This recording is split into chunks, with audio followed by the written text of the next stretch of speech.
ओम शांति। आज का टॉपिक है घर में बहुत झगड़े होते हैं, बच्चे बात नहीं सुनते, अशांति का माहौल रहता है, कोई ना कोई बीमारी लगी रहती है, विघ्न समस्या तकलीफ जाने का नाम ही नहीं लेती, कोई एक दूसरे को इज्जत नहीं देता है, सब एक दूसरे में बुराइयां ढूंढते रहते हैं, नीचा दिखाने का प्रयास करते रहते हैं।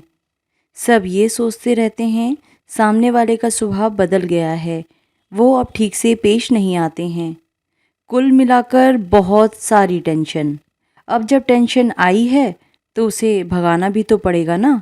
तो आज इस वीडियो में हम आपको 4 बातें बताएंगे जिससे आपके घर में सुख शांति बनी रहेगी, दिलों में एक दूसरे के प्रति प्यार बना रहेगा।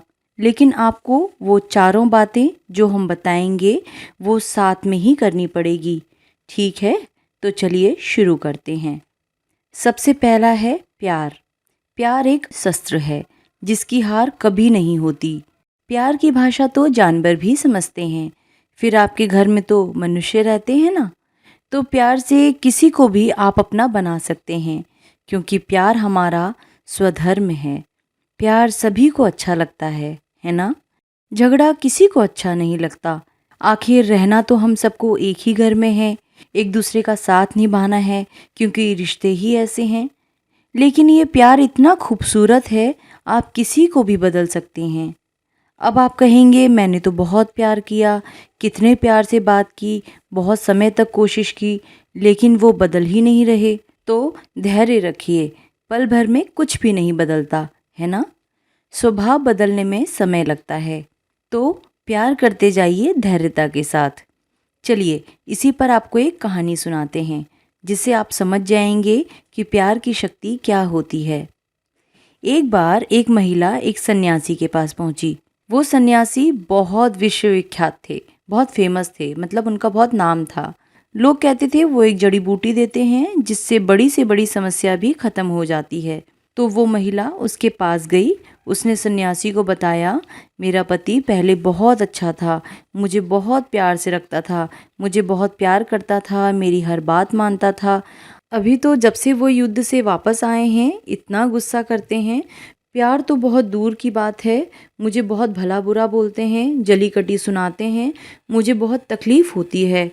उनका पूरा व्यवहार ही बदल गया है। सन्यासी महाराज ने कहा, युद्ध मनुष्य को ऐसा ही बना देता है, आपको अब क्या चाहिए मुझसे? तो वो स्त्री ने कहा, मुझे मेरा वही पहले वाला पति चाहिए, जो मुझसे शांति से बात करे, मेरी हर बात माने, मुझे बहुत प्रेम करे।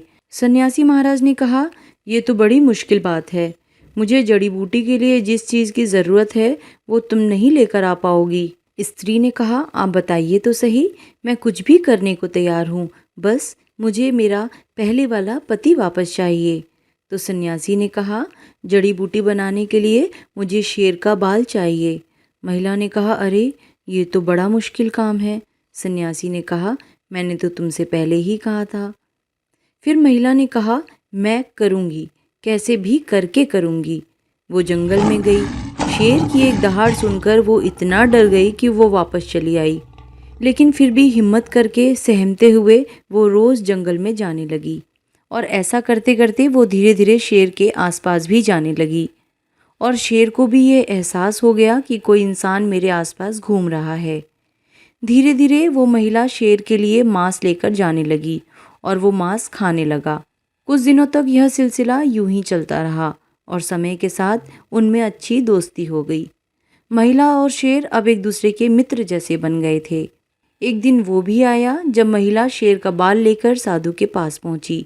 उसने बड़ी खुशी से वो शेर का बाल साधु को दिया और कहा, महाराज जल्दी से अब आप वो जड़ी बूटी बना दो, मैं अपने पति को खिला दूं ताकि वो वापस पहले जैसे बन जाएं।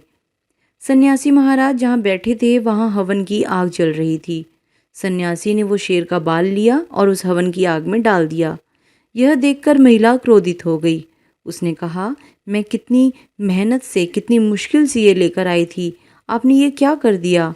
सन्यासी महाराज ने कहा, जिस तरह एक शेर को, जो विकराल है, सबसे ज़्यादा गुस्सा करता है, भयंकर है, खूंखार है, उसको तुमने अपना बना लिया, उसका बाल लेकर आई, मुश्किल काम तुमने कितना सहज कर लिया, उसके साथ दोस्ती की, तो ये प्यार से ही तुमने किया ना, तो बस उसी प्यार से अपने पति को अपना बना लो जो आप पर बहुत गुस्सा करता है। तो कहने का भाव ये है कि प्यार से आप किसी से भी जीत सकते हो। सभी को बस प्यार से देखो, सबके लिए दिल में प्यार रखो। प्यार में एक ताकत होती है, एक खिंचाव महसूस होता है। इतना प्यार दो कि वो परिवर्तन होने पर मजबूर हो जाए। कैसा भी स्वभाव वाला हो, उसे केवल प्यार से ही बदला जा सकता है। प्यार की शक्ति के आगे कोई शक्ति नहीं टिकती। दूसरा, 21 दिन की भट्टी लो, 3 सोमान लो। सबसे पहला सोमान होगा, मैं मास्टर सर्वशक्तिवान हूँ, मैं विघ्न विनाशक हूँ, मैं विजयी आत्मा हूँ। अगर 21 दिन में रिजल्ट ना मिले तो आप इसे और बढ़ा सकते हैं। जितना जितना सोमान श्रेष्ठ होता जाता है, अभिमान स्वतः ही नष्ट होता जाता है। हमारे सोमान के वाइब्रेशंस हमारे लिए व दूसरों के लिए छत्र छाया का काम करते हैं। इस छत्र छाया में सभी सुरक्षित हो जाते हैं। मैं मास्टर सर्वशक्तिवान हूँ, इस सत्य को स्वीकार कर लो। सदा इस टाइटल की याद में रहो तो आप जैसा शक्तिशाली और कोई नहीं होगा और आप अपनी संकल्प शक्ति से जो चाहोगे वो पा सकोगे। सोमान हमारी बुद्धि को सहज कर योग को एकाग्र कर देता है और अगर आपका कनेक्शन परमात्मा के साथ बहुत स्ट्रांग है तो विघ्न आ ही नहीं सकते। और तीसरा है, अमृत वेला परमात्मा को अपने घर पर बुलाइए और उनका हाथ पकड़कर पूरे घर में पवित्रता, शांति और शक्ति के वाइब्रेशन से अपने घर को भर दीजिए। साथ में अमृत वेला पास में एक पानी का जग भर कर रखिए या पानी का घड़ा भर लीजिए। उसमें खूब शांति और प्रेम के वाइब्रेशंस की किरणें भरिए और उसी से खाना बनाइए। सबको वही पानी पिलाइए।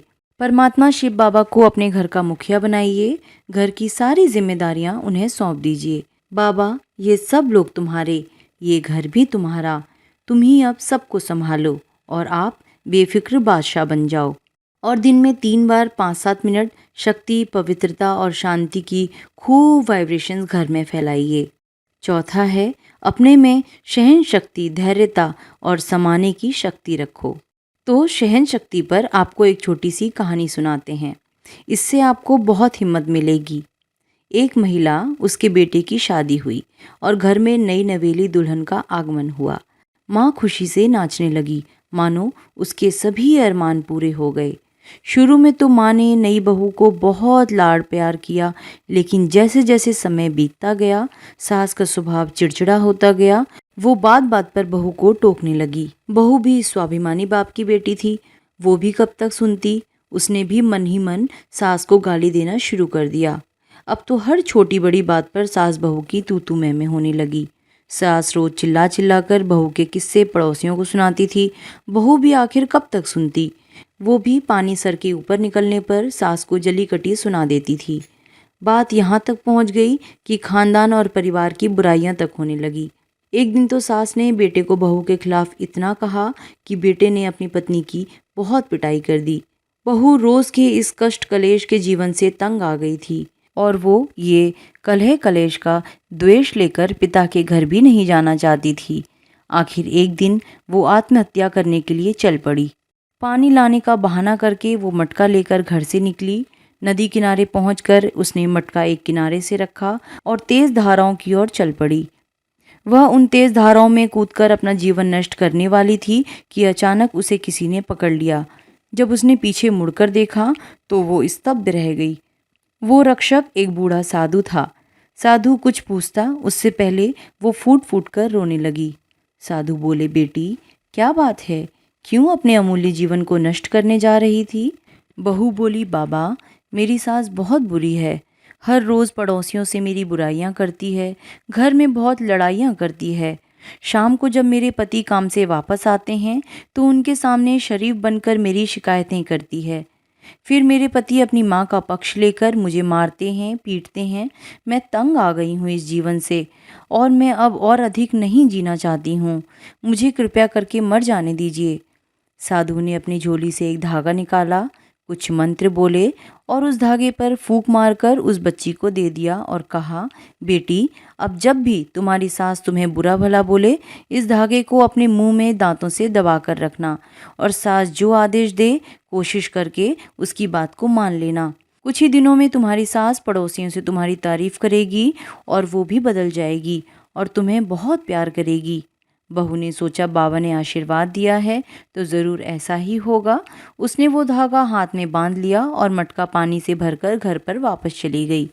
घर देर से पहुंचने पर सास फिर से अपना राग अलापने लगी। बहू ने धागा दांत में दबाया और शांति से अपना काम करने लगी।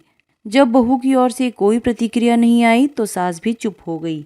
अब केवल सास चिल्लाती थी। बहू तो साधु के कहे अनुसार वो धागा दांत में दबाकर अपना काम करती रहती थी। अब सास ज़्यादा कुछ बोल नहीं पाती थी क्योंकि साधु का दिया धागा आग में पानी का काम करता था। सास जब भी पड़ोसियों से बहू की बुराई करती थी तो पड़ोसी भी कहते, अरे ओ अम्मा, इतना क्यों चिढ़ती हो अपनी बहू से, बुढ़ापे में यही तुम्हारे काम आएगी। लोगों की बातों का सास पर असर हुआ। अब वो शांत रहने लगी। एक दिन सास का पाँव फिसला और वो आंगन में गिर पड़ी। उसके पैरों पर मोच आ गई। बेचारी बहू ने जब तक वो ठीक नहीं हो गई उसकी सेवा की। सास को अपनी गलती का एहसास हुआ। अब वो पड़ोसियों से बहू की तारीफ करने लगी। एक दिन वो साधु उस गांव में आए जहां बहू रहती थी। भिक्षा के लिए दरवाजे पर आवाज़ लगाने लगे और इस तरह वो बहू के दरवाजे पर भी पहुंचे और भिक्षा मांगने लगे। बहू ने उन्हें देखते ही पहचान लिया। उन्हें बहुत बहुत धन्यवाद करने लगी और बोली, बाबा, आपने तो चमत्कार कर दिया। अब मेरी सास बिल्कुल बदल गई है। वो मुझे अब बहुत प्यार करती है, मुझे बहुत अच्छी तरह रखती है। साधु बोले, बेटी, इसमें मेरा कोई चमत्कार नहीं, सब तेरी सहनशक्ति का कमाल है। मैंने तो केवल तुझे सहनशील बनाने का सूत्र दिया था।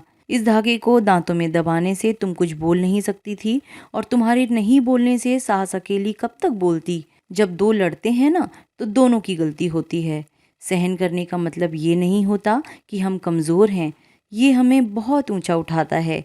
सहन शक्ति के साथ धैर्यता परिवार को एक धागे में बांधती है। बड़ा हो या छोटा, सबको इज्जत देना है, सबको स्नेह करना है, सबको प्यार से लेकर चलो। एक बार आप ये करके देखो, घर में कितनी सुख शांति और प्रेम का वातावरण बन जाएगा, आप सोच भी नहीं सकते। हर परिस्थिति समस्या झट से छू हो जाएगी। ये 4 बातें आपके जीवन में कुछ दिन के लिए धारण कीजिए, बदलाव आप खुद अनुभव करेंगे। ओम शांति।